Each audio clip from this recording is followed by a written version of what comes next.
Hello, welcome to the Adventures in Brain Injury podcast. My name is Kevin Ballister. I'm a severe traumatic brain injury survivor, creator of adventuresinbraininjury.com, creator of feedyourbrain.com, author of How to Feed Your Brain, Nutrition for Optimal Brain Function and Repair, and host of the Feed Your Brain interview series, and host of the Adventures in Brain Injury podcast, which you're listening to right now. Michelle is taking a break right now, so it's just me. And what we have today is really exciting. I'm here with somebody I consider family, Keith Norris from Paleo Effects, and we're going to talk about so much really, really powerful stuff. Including how Paleo Effects is not all about paleo. That's like just how they got into this. But this is about health. This is about wellness, well-being, and what health is not what you think it is. It's not granola, whatever. I mean, besides the dietary stuff, health is it goes many different layers, and he breaks down. I think it's 8 different aspects of health. Physical, emotional, spiritual, relational, mental, and financial. These are all pillars of health. And I mean, anything that has to do with that, with that health, that's part of what it means to be healthy. So we're going to talk about that. We're going to talk about medicine, a revolution in medicine. The theme this year is challenge authority, defy dogma, demand different. Because this is the civil rights movement of our time, is improving our medicine and our food. Because what we are, this hardware, this human brain and body, this vessel that we use to express who we are, is so important. If this thing isn't working, then we can't be very effective. So that's what this is all about, is taking back control of what we are. So I'm really excited about this. If you guys are interested in going to Paleo Effects, check this out. If you go to feedyourbrain.com/paleo and put in the coupon code ATX50, you get 50% off of a ticket. So if you can make it out here in 2 weeks, or if you're in the Austin, you know what, I shouldn't say if you can make it out here. It's for Austin locals, but you can probably do it anyways. But if you come into Austin the next 2 weeks, the next week, it's going to be awesome. And there's a live stream. So even if you're not going to make it out here, you can get the live stream as well. And go to feedyourbrain.com/live stream, all one word, and you'll get details on that. Cool. Also, as you can see, maybe you can see, but no, you know what? If you're listening to this, we are now doing video. So if you go to feedyourbrain.com/podcast, you'll see that the podcasts are now in video format. So you can watch us talking live. And as you'll also notice, Michelle's not here. She's taking a little break. So we're doing this like this right now, and I'm really excited about it. This episode is brought to you by Revive Treatment Centers. It's a multidisciplinary neuro-rehabilitation center located in Denver, Colorado. I'm going there in May. Really excited about that. I'll also be, I'm going to be there in May, and they have a whole new suite of services, including stem cell therapy, what is it? It'll come to me, but it's some really great services, and the other stuff that I've talked to you about, the gyrostim, the hyperbaric oxygen, the transcranial magnetic stimulation, which is amazing. assessment tools like the video nystagmography to see how your eyes are reacting to things, because how your eyes are functioning really tells us a lot about how your brain is functioning. So yeah, check. I'll be keeping you updated about Revive. They're a fantastic neuro-rehabilitation center. I'll be telling you more about that soon. So today we have Keith Norris, and you know what? Let's just dive into this because this is going to be a good one. All right, see ya. Hello, everyone. Welcome to the Adventures in Brain Injury podcast. Today, I have Keith Norris with us, and I'm so excited about this.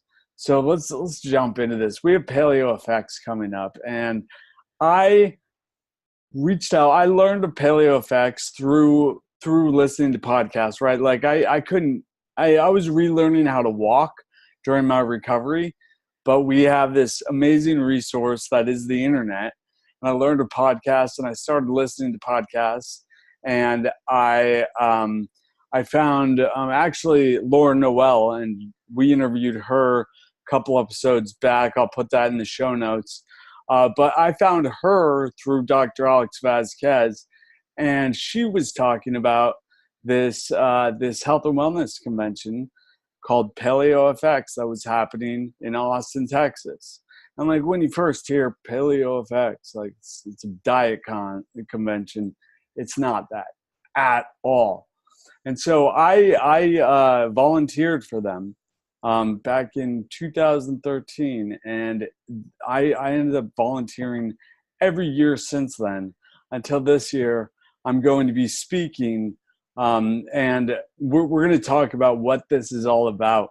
But it is just such an honor to call Keith a friend, mentor, I don't know, uncle. all those things. Yeah, I mean, seriously, you and Michelle are family to me. I love you guys dearly. And yeah, well, welcome to the Adventures in Brain Injury podcast. Kevin, well, first of all, thank you for having me, because you are an inspiration to me and to anyone else within this movement, because that's what this paleo movement is all about. It's about empowering humans to take control of their own health and well-being. At the crux of it, that's what it is. If each and every one of us took control of our own health, knew that we were empowered to take control of our own health, and actually went through with that, we could cure diseases of modernity in this country. You know, I hate to use the term overnight, but it would be pretty damn quick. And in doing so, we would also absolutely crumble the old paradigms of big pharma, of big ag, of big medical, of big insurance, all of these entities. And, you know, when I look at your story, when I saw your story, when I got to know you, you are like the epitome of what we're about. I mean, here's someone who was really, can I say this, on your deathbed? I mean, really, on your deathbed, the prognosis was pretty grim. And because you were a strong individual and you started asking questions and you demanded different, you challenged authority and you defied dogma, you changed the course of your recovery. And when I first met you in 2013, which was the second year of Paleo FX, and to see the difference between then and then 6 years later today, it is absolutely amazing, the transformation you've gone through. And, you know, it's a testament, yes, to your willpower, to your drive, to your determination, but it's also a testament to just what a healthy diet and healthy lifestyle can do for an individual. Yes, indeed. And man, you kind of gave away what this year's theme of Paleo FX is, which I'm just so honored to be speaking for the first time during this theme. Because like, I mean, I grew up with punk rock and was a little like hoodlum, rebellious and whatnot. And to have this like challenge authority, defy dogma, demand different as the theme, And then what I'm speaking on is the hospital nutrition revolution. And this is huge because I mean, we all know that hospital food is gross, right? And I just really am looking at a means for us to change this reality, you know? And it's like, what happened with me? Thank you for saying so, man, with the with like what I've done is empowered myself. You know, I've found so much success in empowering myself, taking responsibility for my own health. And you know, it's like I grew up learning like, oh, if you break your body, you go to the doctor and the doctor fixes it. If there's something wrong, you don't need to know how to fix yourself. The doctors know that. You know, it's like taking your car to a mechanic. Like, you don't need to know how the carburetor works to like get it fixed, you know. The Right. mechanics got that. I mean, to a degree, yeah. Like if I'm in a place where I need a surgeon to go in and like do some really tech stuff and replace my knee or something like that. Like, yeah, I don't need to know how that hardware works. And it's awesome that sort of surgery and replacement exists, because it's just amazing how we can, you know, repair something that's broken to that degree from acute injury, you know. Right. However, with chronic conditions, which brain injury is a chronic condition, you're going to be with it for a long time, you know. Like it's and it doesn't necessarily need to be, but it certainly can be. um, because you know, neurons axons, which like the neuron communicates with other neurons and muscles and whatnot through what's called the axon. And axons grow at the rate that your hair grows. So making connections very, very far away, it takes a while, you know? Right. Um, so when it comes to healing yourself in that manner, in like things that aren't quick fixes, man, it is so important to take the reins, you know, empower yourself. And that's what you guys have always preached. It's what you've always um, brought and delivered. And I thank you so much for bringing the tools so that you can implement so that I could implement what I learned. And I do kind of want to say, like, if you don't implement what you learn, it doesn't matter. Knowledge is not power without implementation. Right. And I always say that knowledge is not power, it's just potential. It's Mhm. action is power. And action is where things happen. And Kevin, I mean, your situation pretty much sums up healthcare in the US. So if you look at the traumatic event, you know, thank God that happened to you in the US, right? To get you stabilized, initially stabilized, that initial acute trauma care. I always say I ride a bike all over the place here in Austin. And I always say that if I, you know, God forbid I ever get hit by a car, I want it to happen in the US, because we have the absolute best trauma care, acute trauma care in the world. Where we fail miserably is in preventable things. In your case, they stabilized you, you know, and thank God for that. Amazing medical science got you stabilized, but where you know, where they failed was in the recovery aspect, right? They don't know how to make a human thrive. Mhm. And in the auto analogy, you know, yeah, if if your timing chain breaks apart, like this happened recently to Michelle and I in our car, but if your engine eats its timing belt, I mean, you need a skilled mechanic to bring you back from that. But it's on Michelle and I, you know, to put the right kind of gas in the car, Mhm. to you know, to the oil changes, to rotate the tire, all the basic stuff, right? That's on us. That Mhm. keeps us from having to go into the mechanic. Mm-hmm. and every now and again, yeah, things are going to happen. You're going to need that trauma care, but our medical system fails miserably in the preventable side of things. And that's where people can empower themselves. And that's the tools that we give people at PaleoFX. We want them empowered. I want the medical system to continue being the top in the world in trauma care, but I would like to see them bend and become good, or add some element, whether that be coaches, whether that be functional medicine, something that helps people be healthy year round and throughout their life, and so they don't have to rely on pharmaceuticals to get them through that. And I think that's, when you talked about outsourcing your health care to your doctor, right? I've got the sniffles, so don't worry about the doctor will take care of it. All of that is disempowering. No, I can figure that out. I can take care of all that. I know how to eat, and I know what a proper lifestyle is like, such that I don't have to go to the doctor all the time. I can figure these out. And oh, by the way, I don't get sick very often. These are very, very important, hugely important issues. Even, I mean, just look at the finances of this, right? I mean, the country is sinking under the weight of the financial burden of these preventable diseases: heart disease, obesity, diabetes, just those. Bam. The country is sinking under the weight of those. Each one of those is preventable, by the way. Absolutely preventable. It's lifestyle and diet.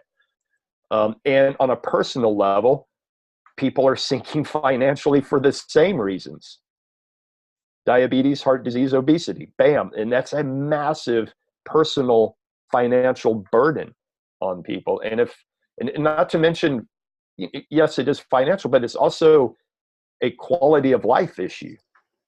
If you have heart disease, if you're obese, if you have diabetes, that's a massive quality of life issue. You're not thriving. You're not a thriving human being. You can't you can't reach your maximum potential or realize your maximum potential if you're unhealthy. And that's sad. That's a human tragedy. And that's a human tragedy that we at PaleoFX are fighting like mad to change. And this is this is a lot of the similarities to what we talked about in our interview in the Feed a Brain interview series. And it is so important. I mean, this is why what you have here is what you have is your theme. I'd love to talk about that a little bit more. Right, right. So challenge authority. Why challenge authority? So the authority, as it is such, I'm using air quotes, doesn't go over real well in an audio based interview, but the authority right now is big ag, big pharma, big medical, big insurance, right? These are the organizations that we think control our health and well-being. This is what we're brought up to believe. This is what has been shoved down our throats for our entire lives and for our parents' entire lives. I mean, we just take it on face value that that's the way it is, that these organizations are looking out for our best interest. And it's just simply not true. They are looking out for their own best interests, and they are looking out for their financial bottom line. Just on the pharmaceutical side of things, and I should say that, I played for the other team for a long time. I was in big pharma. I was part of the problem. And, it took me a while rising up through the ranks of that corporate system to finally realize what was going on. About the late 90s is when I started figuring out, this isn't really what I thought it was.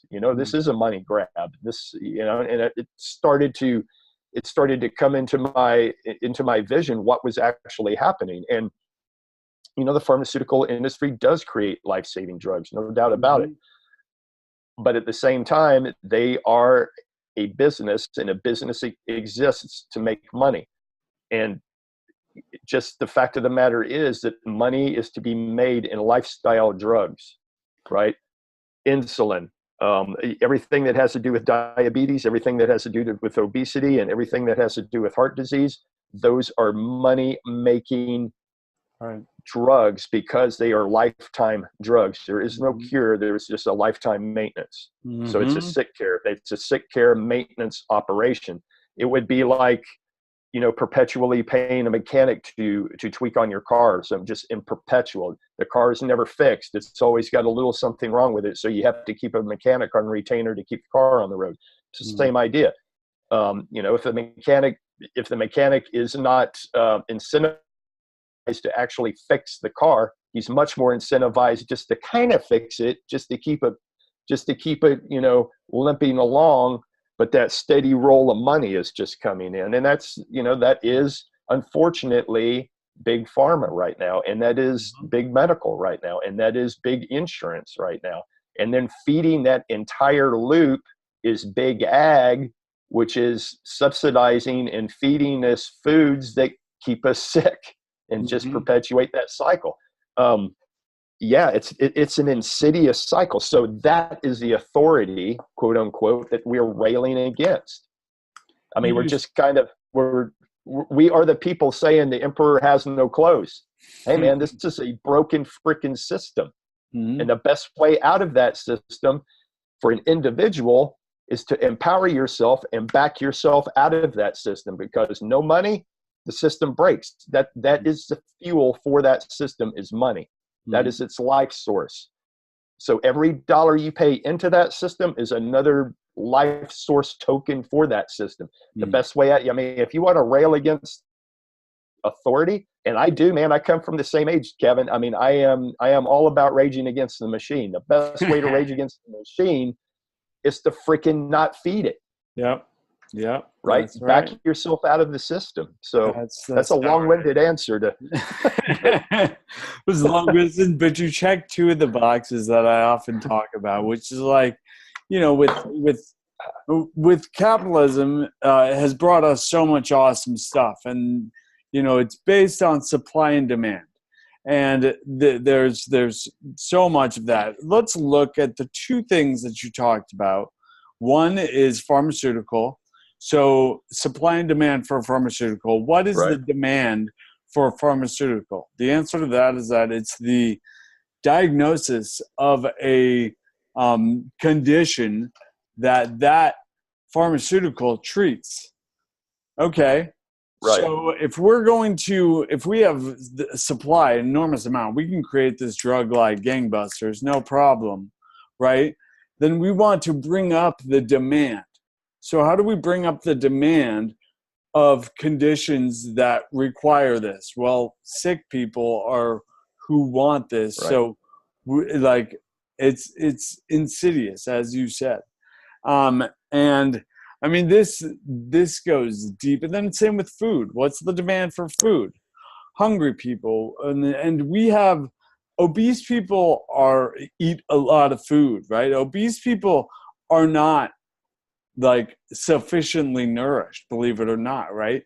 You see an obese person, they are malnourished. Right. Like, overfed, undernourished. Exactly. And so that's what we can do is have the demand there by basically making it so that the demand's there. You eat and you eat and you eat, and you want more. It's like send the advertising all the time. Rob Wolf has a great book called Wired to Eat about just that, right? It's fantastic. We got to get Rob on the show. You need to. He's amazing. Yeah. You could bring your podcasting equipment to Paleo FX. You can grab them and do a podcast while you're there at the show. Not a bad idea. Yeah, that would be cool. I'm full of good ideas, brother. I got a few. I got a few. So I want to talk about the hospitals. This is what I'm going to be speaking about. And, I work with clients, and I work with clients to empower them to choose their treatments.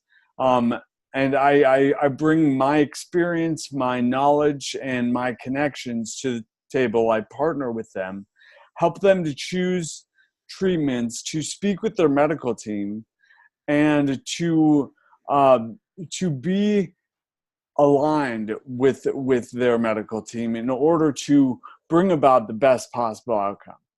And I want to talk about the standard of care a little bit, and what is used. So the standard of care.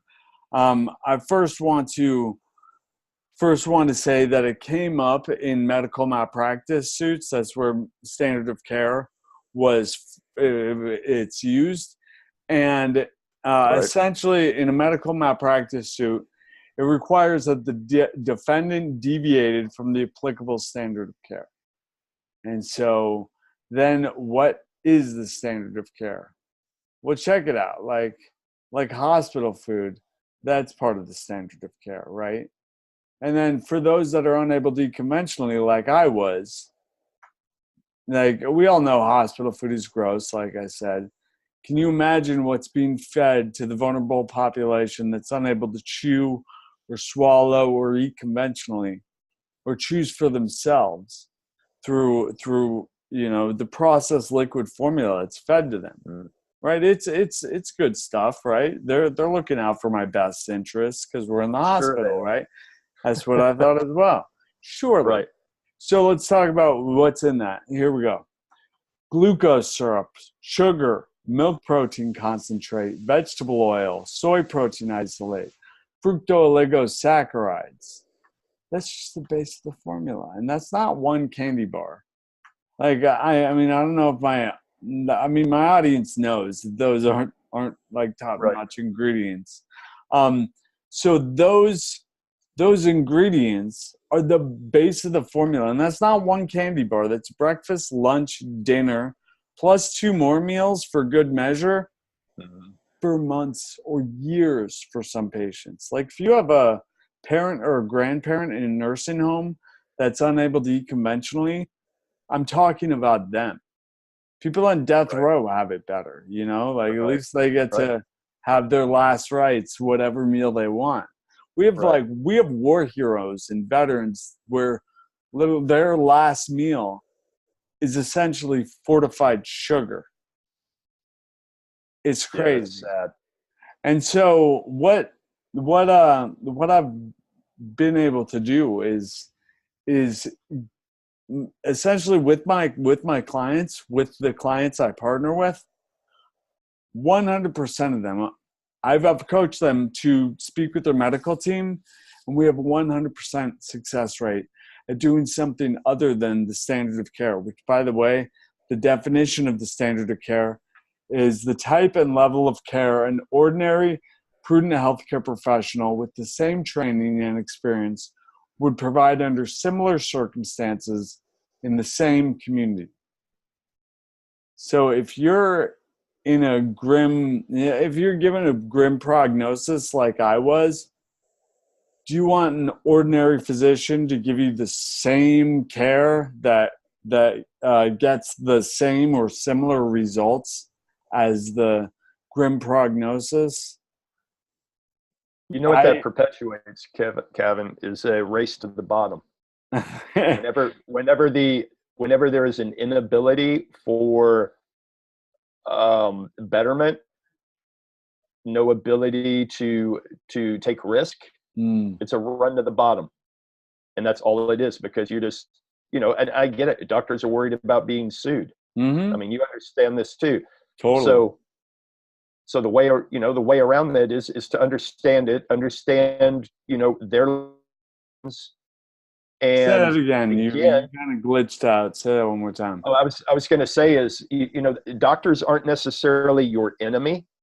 You just have to understand what they're up against on the legal side of things.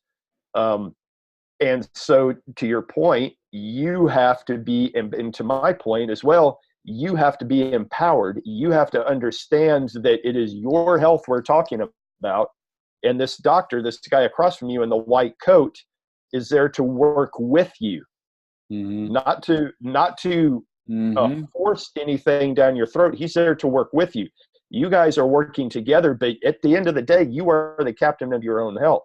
Yes. And you have to ask for particular treatments. Yes. You And have to push for this stuff.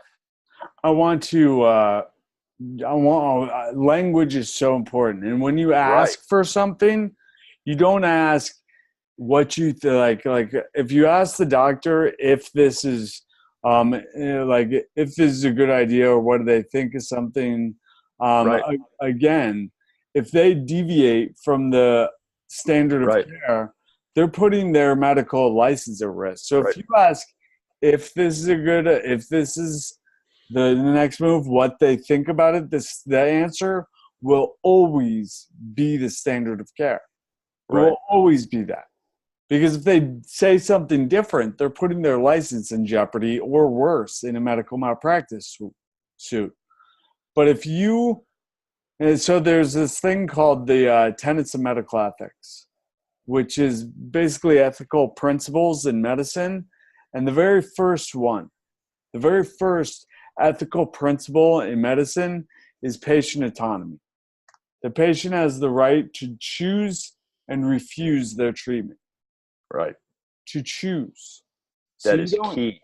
that's so key. So when you go Right. in there and you say, and you're like, okay, like my loved one is in a coma and I found some research did this. Can we do this? The answer is going to be no. Standard Right. of care. If you say, hey, I choose this treatment. This is what I want. You don't ask, you tell. You tell Right. them what you want. And Right. then if they and then if by some chance, I mean, the first thing is patient autonomy. Now, this isn't law or anything, but it is ethical principles that healthcare professionals abide by. And so if you say this and they're like, no, I just don't feel comfortable doing it, then you get to say, cool, please refer me to someone Right. who will help me in this.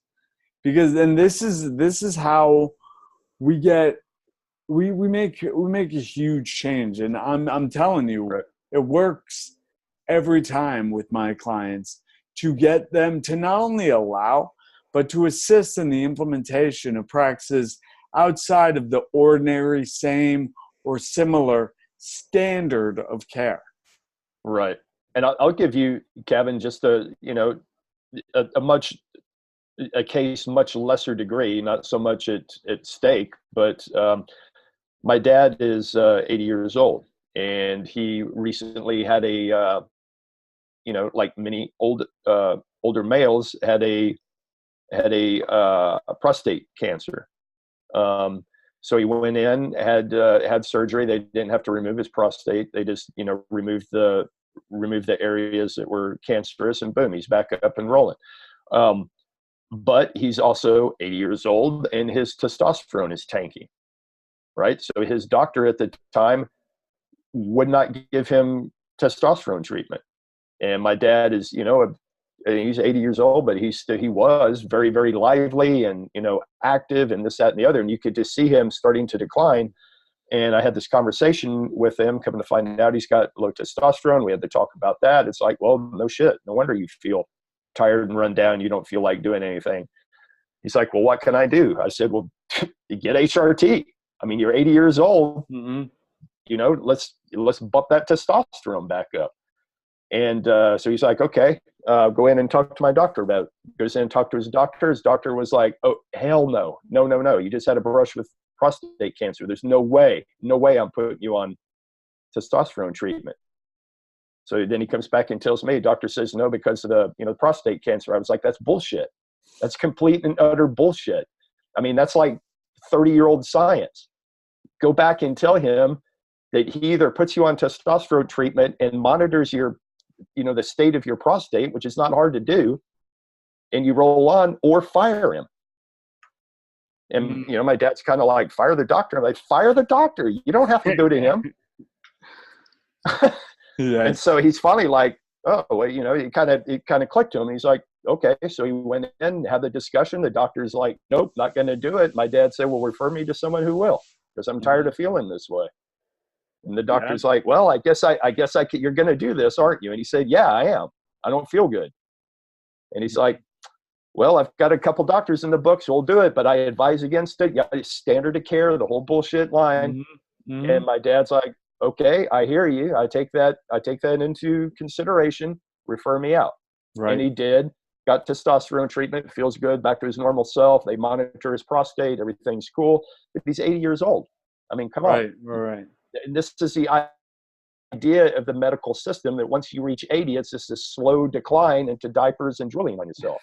And who wants to live like that? Right. And it's beautiful that we have medical advancements that allow us to, to live longer and live vibrantly longer. Vibrantly is key. Yeah. And so this is where, so for our audience, HRT is hormone replacement therapy. Right. And so it was, testosterone for your 80-year-old father, like appropriate thing to do. And that's the thing. Doctors are not researchers. They implement what the standard of care is. And the standard of care is usually like 7 years late if the research ever even enters in. And usually the only research that enters in is research that is somehow profitable for the whole system, right? Right. So, but when you do your own research, patient empowerment, we have access to so much research out there. And when we can do our own research, it's really powerful. In fact, I totally recommend getting access to journals as well, like, and reading the science, like see the setup and be like, yeah, that's awesome, and start implementing. But again, knowledge is not power. Knowledge is potential. And so the next is implementation. And I want to say that, I touched on this. Paleo Effects is not a diet convention, paleo, and we talked about this in the interview series. But you guys considered changing your name to Health FX or something like that was more inclusive, because like you came into it with paleo, and that's the reason I came into it, is because I was learning about functional medicine. And actually I found Dr. Alex Vasquez, who's a hero of mine and mentor of mine. In fact, the weekend after Paleo Effects, he's coming into the States because he lives in Amsterdam. And we're going to go to the Epic Functional Medicine Conference in Houston, which is where he's going to be presenting in the US for the first time in like 3 years.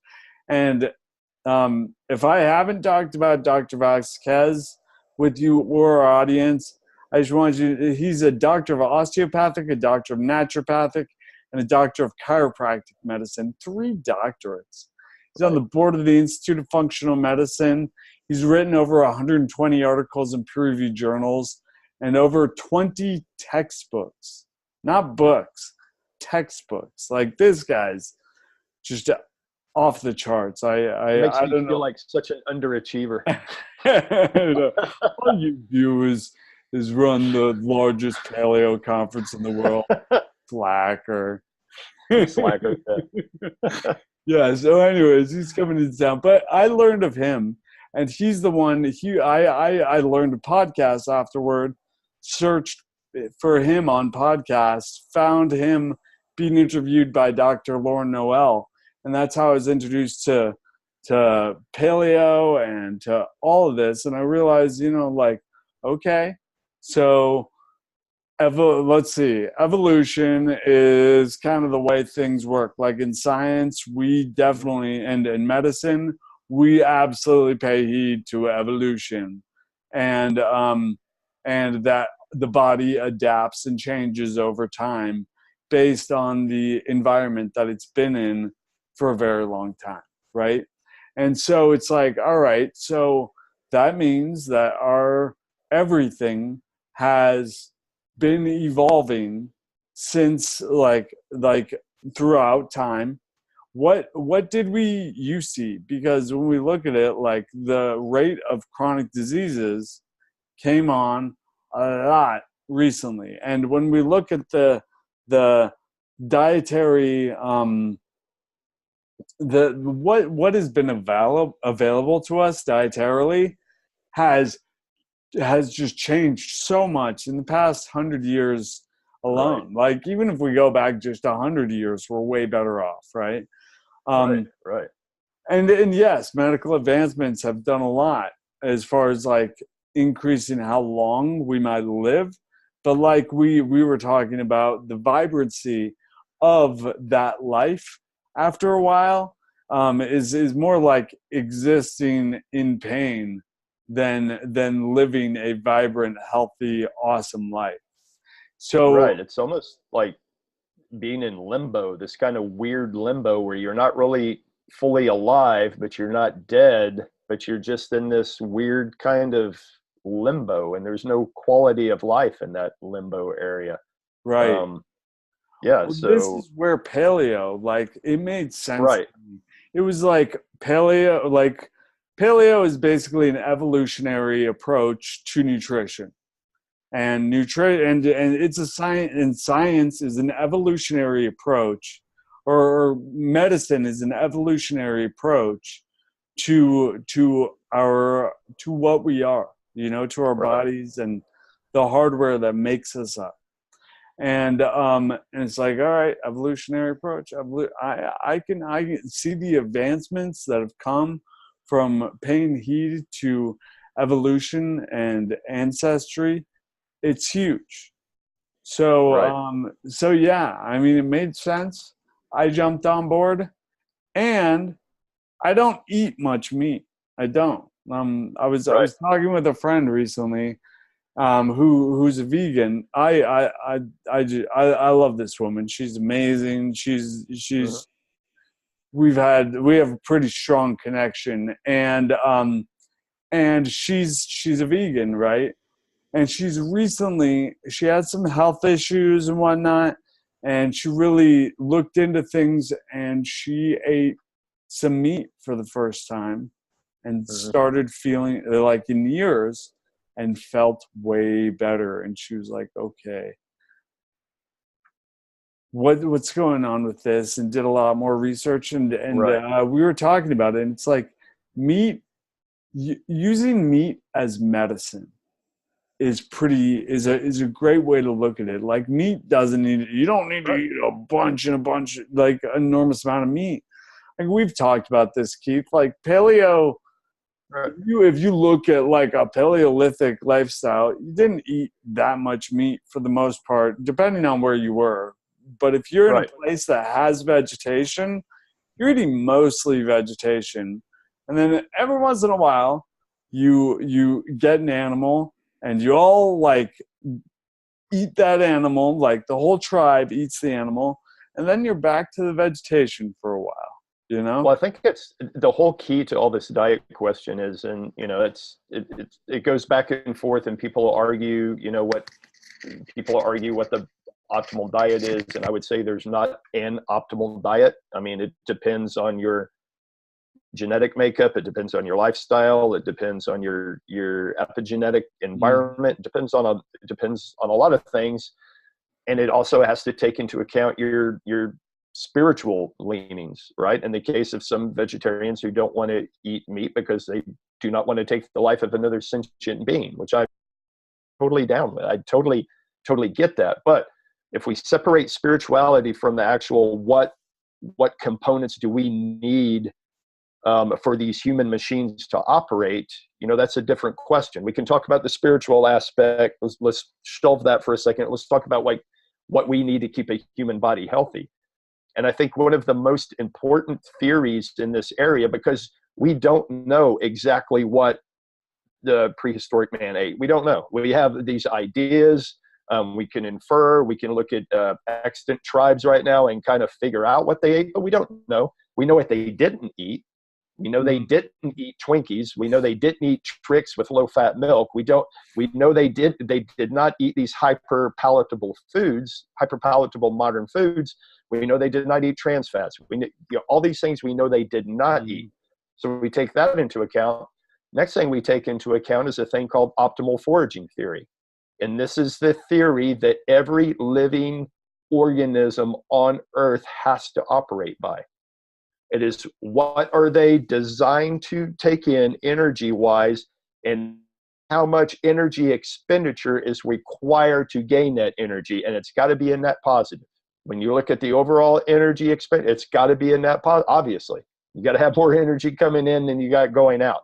It just makes sense. So, you know, if you look at a Siberian tiger, right, its diet is going to differ from an aardvark or something. I'm just making up these things, but they all fall into these niches, and they all operate by optimal foraging theory. Everything from bees to viruses to the Siberian tiger, whatever.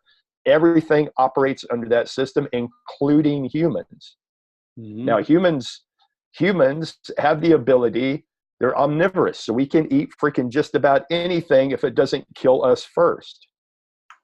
So that said, in the Paleolithic era, we did eat just about anything. I'm convinced of it. Everything from freaking tree bark to mammoth. I mean, we ate it. If it didn't kill us first, whatever. I mean, we put it down our pie hole to survive. And lucky for us, this is why we were able to cover the entire globe, is we weren't niche specific, so to speak. So we could live on 99% animal protein or 3% animal protein closer to the equator, something like. And so according to our environment, whatever was the lowest cost food source that didn't kill us first, that's what we ate. And that includes the processing, which is when people get into the grain aspect. The whole question, did prehistoric man eat grains? Well, yeah, he probably did. But do you know what goes into eating grains?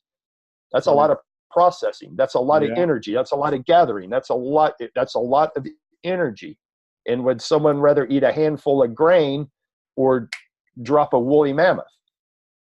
Right? I mean, now you've got food to last for days and days and days for the entire tribe, with some effort, but not the same kind of repeated labor effort that it takes to process grains. So, I mean, we just have to keep that in relationship to what we're eating. And then, I mean, it's well documented that humans just cannot survive without the B vitamins that are found in animal sources of protein.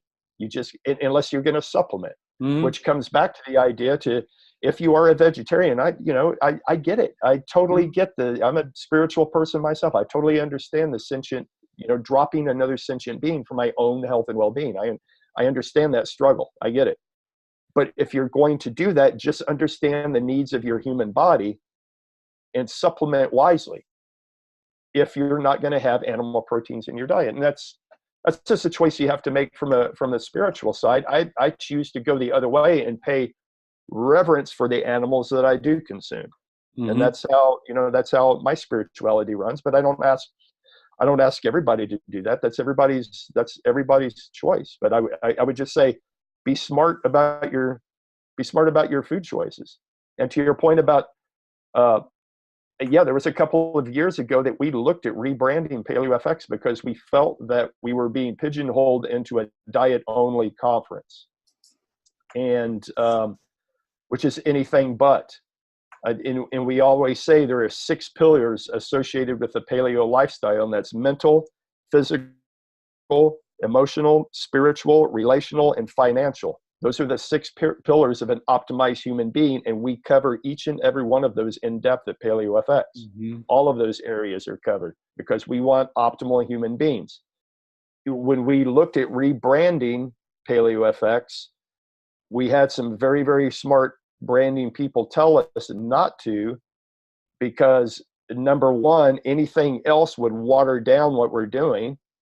And number two, we were starting to get brand awareness, and we were starting to be able to control what was paleo. When people thought of paleo, we had a large enough platform, or we're getting large enough platform to be able to define it. And this is an old political science move. If you own the term, you get to define the term. And you just repeat it. That 6-pillar theme that I just told you is something we've been pumping out for the last 18 months. What is paleo? Bam. Those 6 pillars. Bam, bam, bam, bam. Well, oh, I thought it was a diet. Nope, diet's part of it, but that's one part of it. Let's So talk about the those, lifestyle. Let's talk about the spirituality. Let's talk about, the relationships aspect, the tribe, all of these things. So I love it. So physical, emotional, spiritual, relational, what mental, else? Mental mental and financial. and financial. Yep. And thinking of financial from a like I feel like that's kind of a jump for people, like Mhm. financial in Paleolithic times. Like where do you see that like work into Right. Well, we working? say that, what we're trying to do is not go back to the cave and spear. We're not going to go backwards. We have to live in the modern world. What are the lessons that we can take from the Paleolithic that we can bring into the modern world to optimize our well-being? For instance, tribe is a big thing. Community is huge, right? Even though we live in a modern society and we have access to every communication device available, and we primarily live in large cities, we're more disconnected than ever before in human history. Mm-hmm. We've lost the sense of tribe. We've lost the sense of community. So that's huge. That is a lesson we can take from the Paleolithic and bring forward. Same thing financially. Now, we happen to live now in a capitalist system that money is a primary energy flow for things happening. It's grease for the wheels, for better or worse. And we can have, discussions on whether that is a good system or not, or if it's a crumbling system or a failing system. The fact of the matter is it's the system now. So money is the energy it's the energy for the engine of innovation. It's also energy to keep people at a certain level of physical comfort and happiness. Now, they say you can't buy happiness, and I would agree with that. At a certain monetary level, your happiness meter doesn't go up anymore, and it doesn't matter whether you have millions above that, billions above that. Does not matter. But you have to be at a certain level to reach happiness. And what is that level? I would say that level is to where you're not stressing out about the rent. You're not stressing out about where your food's coming from, paying for your food. You're not stressing about your medical bills. You're not having to work 3 jobs to keep a roof over your head, to keep the kids fed, all of those things. Those are down and dirty financial decisions, right? And so the better that we can learn to manage our finances, the better that we can learn to find, alternate streams of income, whatever it is to reach that level, whether it's education, whether it's entrepreneurship, which is what we do at Health Entrepreneur FX, whatever it is to reach that certain level, so be it. That's part of the game now. Mm-hmm. And, we discount that. It would be like discounting the relational aspect Mm-hmm. or the spiritual aspect of paleo. Mm-hmm. You are not a fully optimized person. And there's parts in my life, Gavin, that I feel like I've really got the diet and exercise portion pretty much nailed. But I struggle in the relationship area, right? There's areas that we all have a weak link in the chain. Mm-hmm. And the idea is to get those, find your weak link and bring it up and elevate it and try to keep these 6 pillars balanced. And that will allow for an optimized human experience. That will allow you to live life to the fullest, and to go out and change the world. Everybody has a gift, and my idea is, Kevin, if I can make you healthy, then you have a set of gifts and a skill set that I will never have ever. Mm-hmm. But I do know one thing: I can make people healthy. Mm-hmm. Right. And I always say, man, I'm not the sharpest tool in the shed. I'm not the guy that's going to figure out, quantum mechanics or create fusion or what. It's not going to happen. It's not going to come out of this brain. But hopefully I can affect the person and optimize the person's health who will create those things, who will, because their health is now optimized, that it's not a suck on their energy and brain power because they're sick. Now they're free to realize their full human potential, and who knows what they're going to create. A Mm-hmm. better world is what they're going to create. That's what I do know.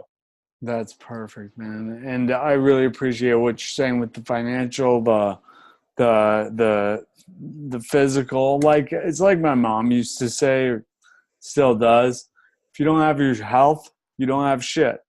That's right. You need that. Totally. That's the base. And when I work with my Right. clients, like, number one, and so I work with usually loved ones who often have have a loved one in a hospital setting or going through recovery.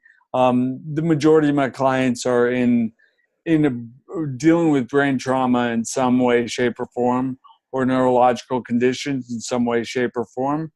And number one is for them to be in solid physical health and all these other things as well. Like, Right. they need to, if you're not taking care of yourself, you can't take care of others also. So the number one thing is getting those aspects that you just outlined on par and solidified. And especially with clients who have a loved one who is unable to communicate with language, the language they speak, and even when that's not the case, the language we all speak is a language of energy. And not to sound like woo or anything, but I look at a lot of scientific journals and read a lot of studies, and I don't think that's woo woo at all. Like, energy is simply something that we sense but is not currently measurable. And when whatever I'm talking about when I say that is measurable, and there's probably like a bunch of different types of energy, right? And once it is, it's going to have the name of whatever that is, right? Like, so when it comes to working with them, they need to align their energy really, and they need to be in a state where they're communicating with their loved one in a way that is spiritually and emotionally and mentally healthy, in a place where their loved one can get healthy by that, because we mirror each other. If I come in and start yelling at somebody, they're going to yell right back at me, Yeah, it's the whole mirror neuron effect neurons, in the right? brain.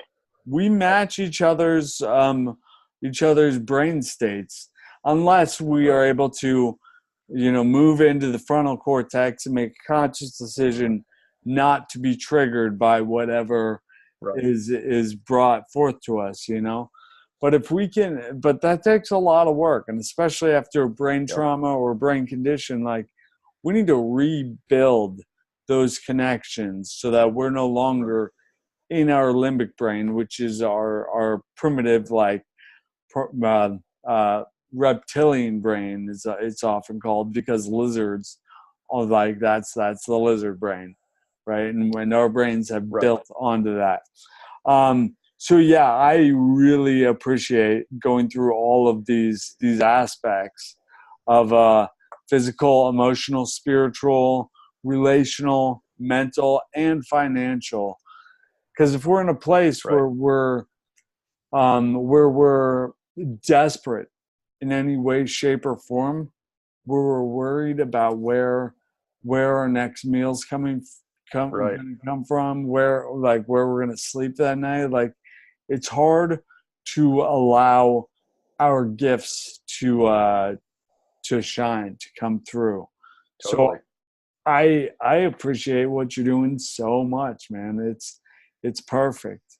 And I wanted to circle it back to the second thing in there, which is, well, the second and third: defy dogma and demand different. Let's talk about both of those. So I think we know what the dogma is in the U.S. right now, right? It's a SAD diet, and it is standard American diet, right? And it is anything we can do not to move, right? It's the lazy culture. right? Right. And both of these are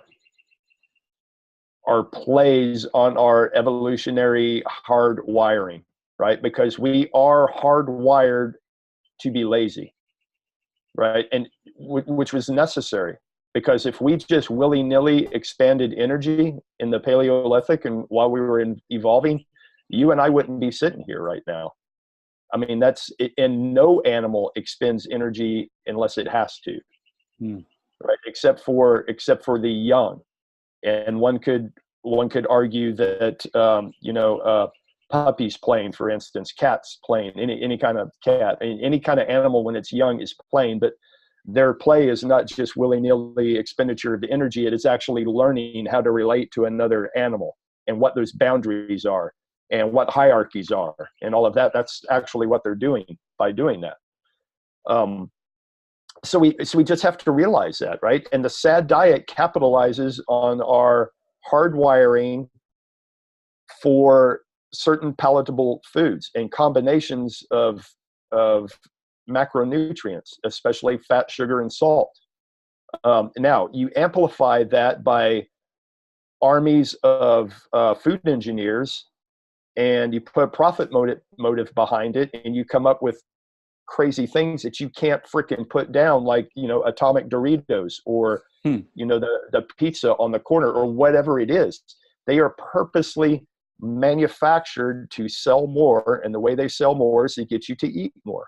Hyperpalatability. Right? So hyperpalatability. They're foods with no breaks. That's exactly what they are. And, I always say, don't hate the game, hate the player. Right? I mean, so understand what you're up against. Just understand what you're up against. And then it's like, okay, I get it. It's not that I'm lazy.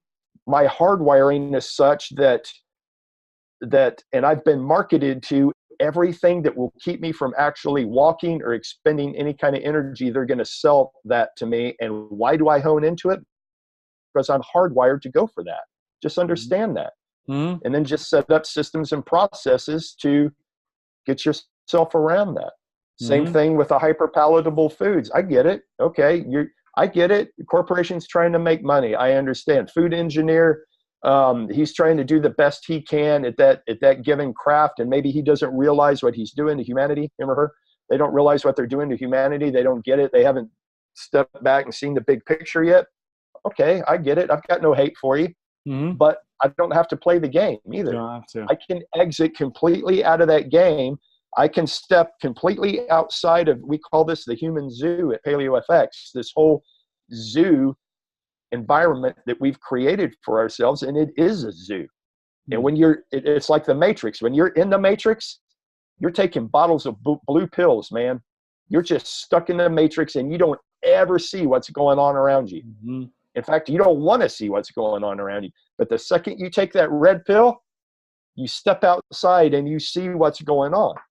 So take the red pill, step outside, see what's going on. I get what's going on here. And then These foods are manufactured to get to eat. And then once you do that, once you step out, then you can look at it and be like, oh, cool. I can go play in the Matrix, right? Like mess around, like slow down time and do all that stuff, right? Right. I always say I can jump in the zoo, play in the zoo, have a good time, and and all the toys that the zoo has to offer, and then step right back out. Yeah, you don't need to. You can't capture me. You don't need to be the captured there. You can hang out and be aware of it, and then you don't have to play that game. You don't have to be a cog in the machine. You get to use the machine to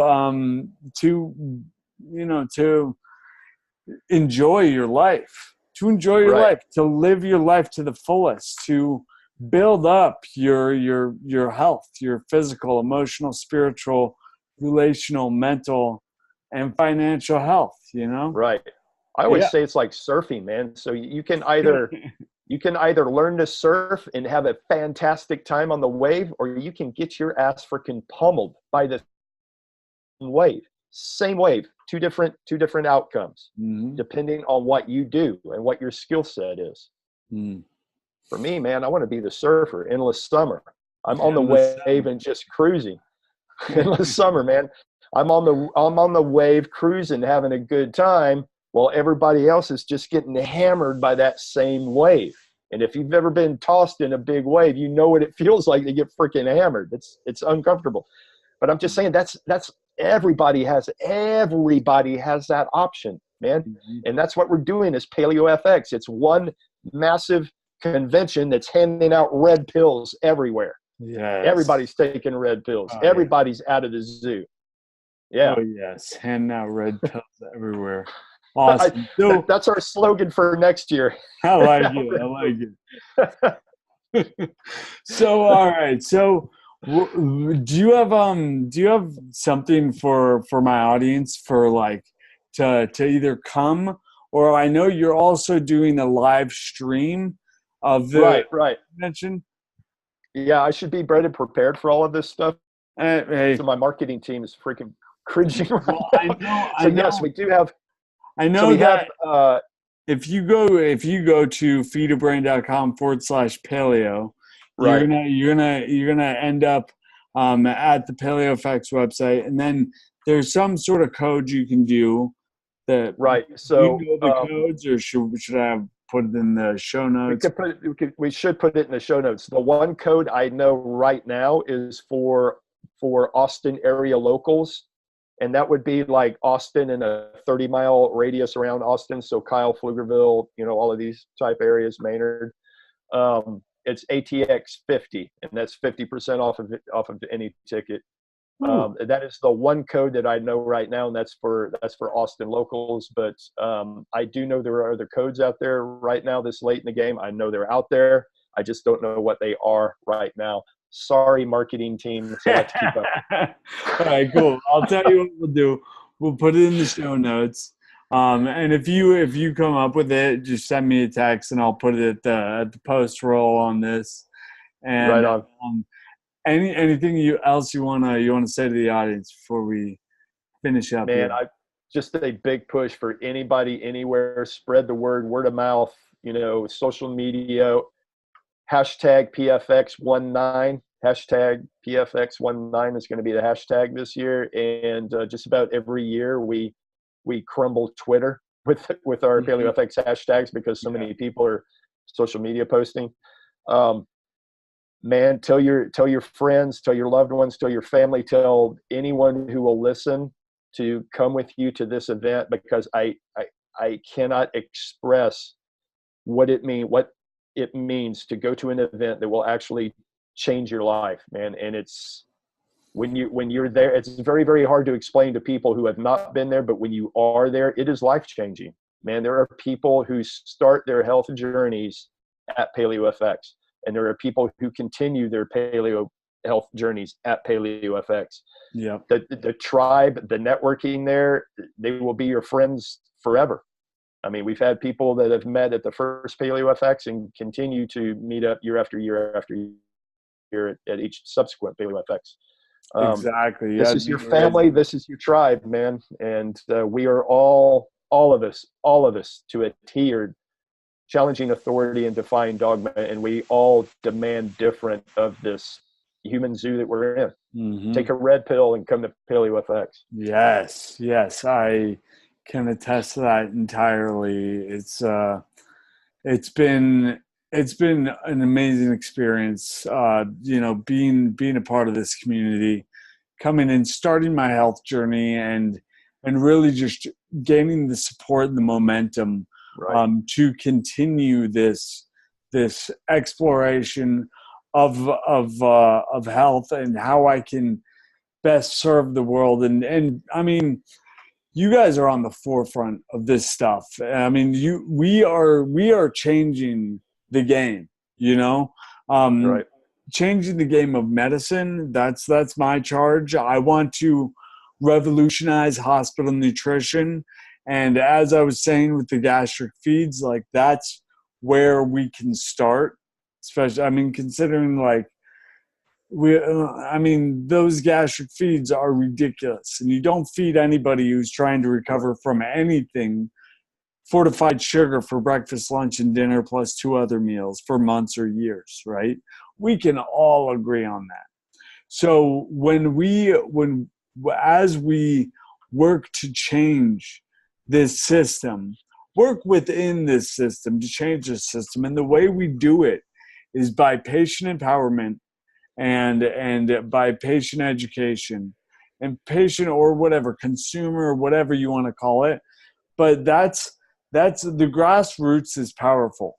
And we build up the grassroots, we build the bottom up, and then we can start hitting the top down, and we can meet in the middle. And we can That's change exactly right. this whole situation. And we can improve this world, improve people's health, and improve outcomes. And guess what we have now, Kevin? I don't know if you saw this. This is kind of a late announcement, but there is a congressman in Ohio, Tim Ryan, congressman in Ohio, who is now running for president on, guess what? Essentially a paleo lifestyle platform. He's talking about dismantling big ag, dismantling big pharma. And how does he plan on doing this? It's by supporting farmers. Nice. Education, supporting farmers, everything from the ground up. 10 years ago, this wouldn't have been even mentioned. And now this year, we have Congressman Tim Ryan running for president on that ticket, and he'll be at PaleoFX as well. Oh, great. He's going to be giving a talk at PaleoFX. Michelle and I are doing a fireside chat with him. But this is huge. This is the first opportunity we've had on a national stage, a national political stage, to have these topics discussed. This is massive for us. When we talk about the grassroots movement, we have the grassroots movement, man. That grassroots is solid, but we don't yet have the political push from the top down. And now we've got the opportunity for a political push for the top down. I'm just going to say, this is what got the civil rights movement going, right? A very, very solid grassroots movement. And then there was finally some political action. Once the grassroots raised enough hell, then you started to get some top-down political action, and that's what we're getting. That's super, super exciting to me. I love that you said the civil rights movement. We were talking about this last week or the week before, but this revolution is the civil rights movement of our generation. It absolutely is. It absolutely is. It is this generation's civil rights movement, man, because if you're not healthy, you're oppressed, bottom line. And who is oppressing you? Big ag, big pharma, big medical, big insurance. They're all oppressing you. Whether they want to say they are or not, they are, because there's financial incentive for them to do so. And you have the power, and I have the power, and everyone has the power to just check out of that system. That's all we have to do is collectively check out of the system. I was thinking we might even want to change the outro music to "I Got the Power." Right. I would opt for a little bit more Rage Against the Machine, but it's your show. I'll let you pick the outro music. All right, brother. Well, let's wrap up here. So much love to you. I'm really looking forward to PaleoFX. Please introduce me to Tim Ryan while I'm there. I absolutely will. Absolutely. Yeah, we're in this, baby. Yeah, man. Yes, sir, we are. All right. Adios, my man. All right. Big love your way, brother. That was cool. I mean, Keith Norris, man, he's family. Amazing to interview him. I mean, we'll go out to lunch and we'll just rap about this stuff for hours. And it's really cool to be able to share this with you guys. So if you enjoyed this episode, leave us a review on iTunes. It really helps us reach more people. Throw us a tip at patreon.com/AIBI for Adventures in Brain Injury. And, if you're reading How to Feed a Brain or have read How to Feed a Brain, leaving a review on Amazon is super helpful as well. And, you can go to feedabrain.com/review. And it'll take you right to that page, right to where you need to go, and just click write a review, and ta-da, you can write a review. And it really helps get the word out and helps us, teach people about nutrition, about how to feed what we are the ingredients it needs to function optimally. So yeah, thank you guys so much. I appreciate each and every one of my listeners so much. So thank you. And I will catch you guys soon. All right, adios. Someone take me to a doctor.